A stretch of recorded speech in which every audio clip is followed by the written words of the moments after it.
डीजीसीएच्या विरोधामध्ये तक्रार दाखल करण्यासाठी आज रोहित पवार हे मरीन ड्राईव्ह पोलीस ठाण्यामध्ये पोहोचले होते। मात्र मरीन ड्राईव्ह पोलिसांनी रोहित पवारांची एफआयआर दाखल करून घ्यायला नकार दिलाय। डीजीसीएच्या विरोधामध्ये एफआयआर दाखल करून घ्यायला पोलिसांनी नकार दिलेला होता। त्यामुळे उद्या बारामतीमध्ये जाऊन एफआयआर दाखल करण्याचा प्रयत्न करणार। अजितदादांना न्याय मिळत नसेल तर अधिवेशनाला जाऊन तरी मी काय करू, असा उद्विग्न सवाल रोहित पवार यांनी विचारलाय। आम्ही इथं एफआयआर करण्यासाठी आलो। एफआयआर करत असताना सुरुवातीला तिथं एक पीआय तिथं सिनियर पीआय उपस्थित होते।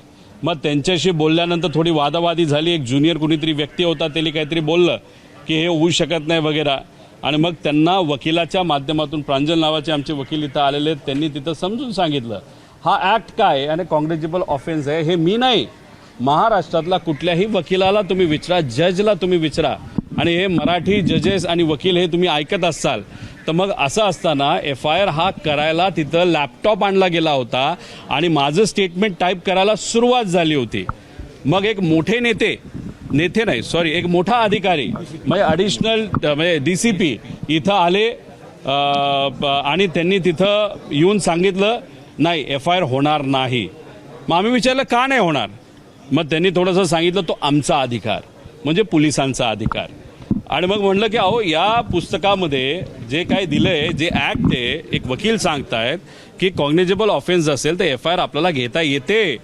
त्यांनी तिथं सांगितलं तुम्हाला करायचं करा, आम्ही एफआयआर करून घेऊ शकत नाही, आणि हे तुम्हाला ज्याला सांगायचं तुम्ही त्याला सांगा, तुम्हाला जिथं जायचं तिथं जा, जी कारवाई करायची तुम्ही करा, पण आम्ही ही एफआयआर नोंद करू शकत नाही।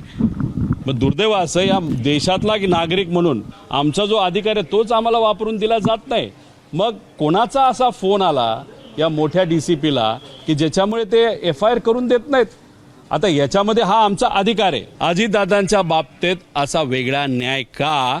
आता आम्ही निर्णय तिथं घेतलेला आहे की हे आमचा एफआयआर तर इथं करून देत नाहीत।